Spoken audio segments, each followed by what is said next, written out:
Hey everybody, welcome to a very special edition of Soul School, and this is indeed a special edition of Soul School. It is my honor, along with the one and only getting help from Tim Banks, who you don't see behind the scenes, to interview somebody who is kind of almost becoming a Bay Area young icon. You don't know that much about him, but by the time we get through talking, you'll get a chance to really get to know him. I first became aware of this guy. He was actually a fan of Soul School, and that's actually how we met.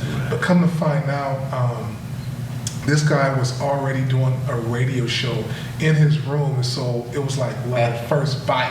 Right. Because I'm a radio guy, he's a radio guy. Yeah. We both came from underneath the same umbrella, which is KPOO Radio in San Francisco. Absolutely. And he's become a legend over at KPOO Radio. Now he's moved on and starting his own thing. Please welcome to the show the one and only Judge Pritchett, air personality, man. One of the baddest to do it, man. And let me say this before we get into how you actually got started. Yeah.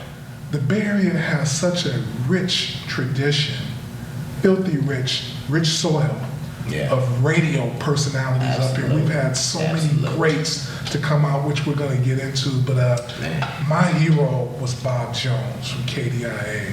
That was my hero. Nick Harper was my teacher at broadcast school, and Isaac Stevenson was another guy that I looked to. So let's get to it, man. How did all this get started? Take me back to the beginning of little Judge Pritchett and your interest in music and radio. How did this all come about for you?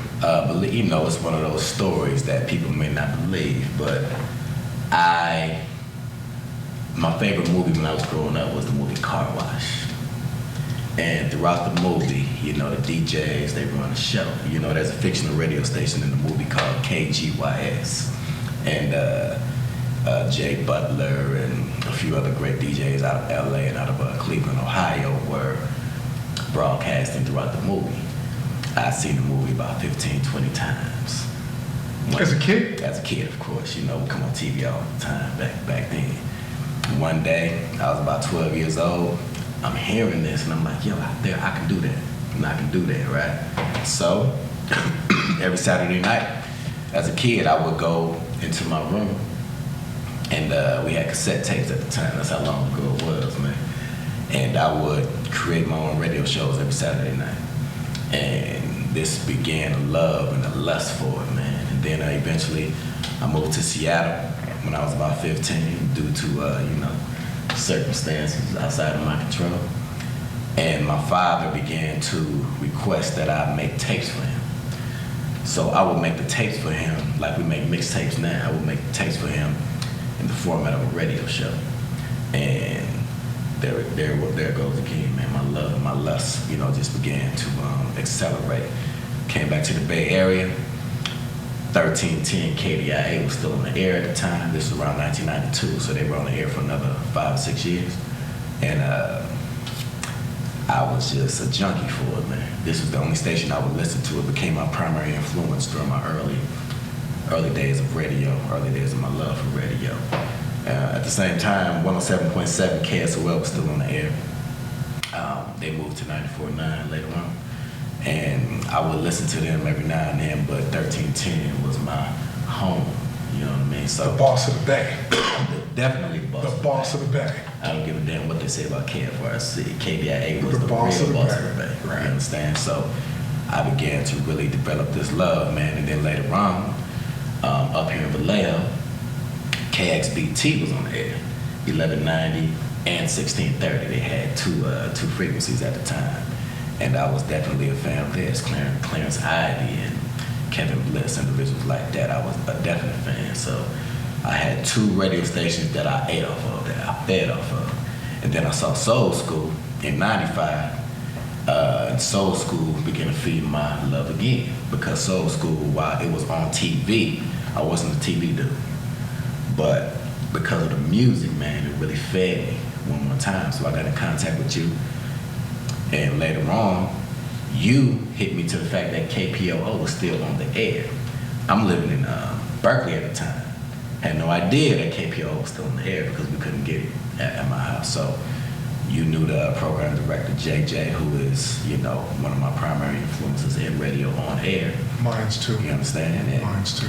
You took me to him, and I began my internship at KPOO, and those duties lasted 13 years, bro. You understand? So it was just a great experience. A lot of things happened in between, you know, that period of time. But my love for radio has never left me. You know what I mean? I've been in love with radio since I was a 12-year-old kid. So it's been 25 years now that radio has been my love. And I believe it's going to be my love until the day I'm gone. I must say, you know, being able to bear witness in mine eyes, watching you in the studio, for somebody that was as relatively young and much like myself, wasn't schooled, so there was no traditional, you know what I mean, way of doing it. It was unbelievable to actually watch. It was like really going to school with a professor that was younger than you. I'm talking about the art of radio, not just playing the music. I mean, the way that you would come across, your voice, a lot of stuff. This cat's brilliant. Double entendre. Absolutely. You know what I'm saying? A lot of little sneaky stuff that, I'd be sitting there like, this dude was here before. There's no way. You know what I mean? The spirit of people like Georgie Woods, the man with the goods, and Jay Sweet, and all these people, I was getting all of that from watching you. Because at that time for me, I had went through a period, man. I just got to be real, and saying that I really didn't fit what was going on. Absolutely. But as I would watch you over the air, I would say, wow, radio is really not that. This young dude is really trying to do radio. He's doing radio, and he was doing it, and it was scary for me because I was kind of like, wow, this dude, voice-wise, is better than what I am. And you always want the art form to go to the next level like that. Some people get jealous or whatever it may be, but I've always wanted that if somebody was to watch me be better than me. And needless to say, when I was watching you over the air, JG had been trying to get me to get back on the air and do a radio show, but I just wasn't there. But I felt like I had a voice through you because all of my ideas, even some that I didn't even know that was there, you was actually really making them a reality. And I have to say, man, I was so proud. I've never told you this, but I was so proud watching you because you can't do radio here in the Bay Area. We're in the 4th largest market. And if you're going to do radio in the Bay Area, from what we come from, you better really, you're going to get called on it. And you didn't get called on it. You were getting calls from Bob Jones and everybody that I grew up talking about how they dug your show. And that's what let me know that I was right about you, man. I was right about you, man. But yeah, and you know how it goes, man. I had to develop the world that I wanted to create on the radio. And it took a very long time because when I first got on the air, brother, I sounded just like Michael Jackson. You know what I mean? There was no format, there was no concept, there was nothing to it.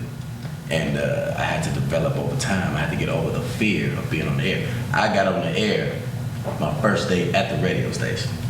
So you could just imagine how afraid I was, and my voice, my inflection, everything was completely wrong. But it was a learning process. And what I did was I didn't have to go to school for it. I studied air checks of the greats that came before me and my contemporaries as well. And when I did that, I studied radio stations and I studied DJs. And I did this religiously every day, you know what I mean? And while I didn't copy them, I was influenced by them. And it helped me to develop my own self on the radio. Helped me to develop the persona, which was just an extension of me, amplified about, 10 notches or so, So I never want to be a phony on air, nor did I want to be an imitation of someone great who came before me. I listened to everyone from, of course, Frankie Crocker to Bob Jones to Bill Hall to Jay Sweet to the real Don Steele down in LA. I listened to all these guys. And I listened to them, took what I could from them, and left the rest, to someone else to take a bite off of. But I was very aware that I had to create an individual persona on the air. It took me about 4 or 5 years to develop and establish myself. When I finally did, there was no more fear. As a matter of fact, I went in there every day swinging like it was like I was the man in there. You know what I mean? Because I took what I could and just, developed it, man. You know what I mean? I think the most amazing thing, though, about you is you're the only guy that I can think of. I'm talking about the only guy I can think of as I sit back and it resonates with me that wasn't on the air that had an agenda about selling commercials. Absolutely. That's what made me quit broadcast school. I went to the Columbia School of Broadcast not long because once I found out what it was about, it wasn't even so much the money. But all it was going to be was a Class 3C license, which you can get for $35 by just writing in. And all they wanted me to do was read commercials. Exactly. I mean, read commercials. Exactly. I mean, there was nothing in reference to diaphragm breathing, all the stuff that I could like really learn on my own. Yeah. You know, through the sport of track and field running and knowing how to breathe and blow out your lungs. But when you came in, it was scary for me because I was kind of like, this is kind of almost like a mirror image of me that's not me. It's like somebody, you know, it's good to know that somebody else has an independent mind. And needless to say, when I heard you, I heard WWRL in New York. Absolutely. I heard WDAS in Philadelphia. I heard 1580 KD in LA. I heard everybody. I heard all the cats. I heard all the different females like LaDonna Tittle from Chicago, WJPC, and just the different Tom Joyner. I heard everybody through you, and I think that was the thing that actually still kind of bugs me out because like this dude really was here before because everybody's spirit is really within him.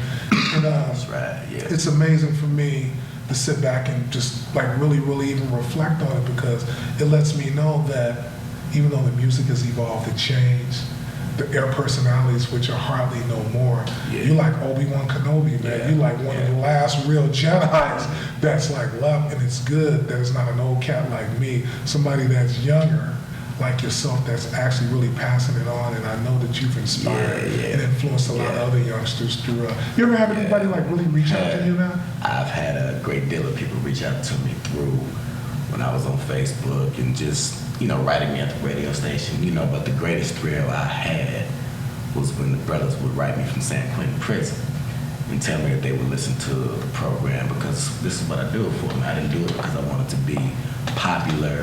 That's not my nature, you know what I mean? That's why even when I would be in the studio, I would have the lights off because I didn't want to be seen doing my show.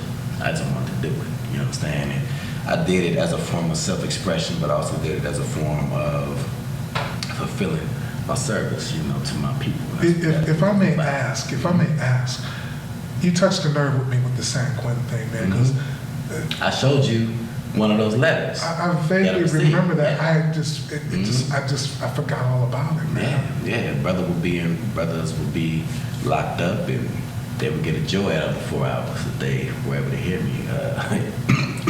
And I really appreciated that because they didn't have to listen. You understand? But to be able to fulfill that kind of service, man, was just a thrill to me, man. I loved it because, and this is why every month, man, every week I should say, whenever you would take me over there to the station, we would do our thing, man. Remember, my show came on at 12 noon. I would be there at 3 in the morning preparing myself for the show. I took it very serious. I did not play with it because to me, it's part of my gift is just to use it to be of service to others, man. And that was my intent. That's my intent now. So it's just it's a beautiful thing to experience when your talent comes into full bloom. And the only way it can come into full bloom is if you're actually able to touch other people with it.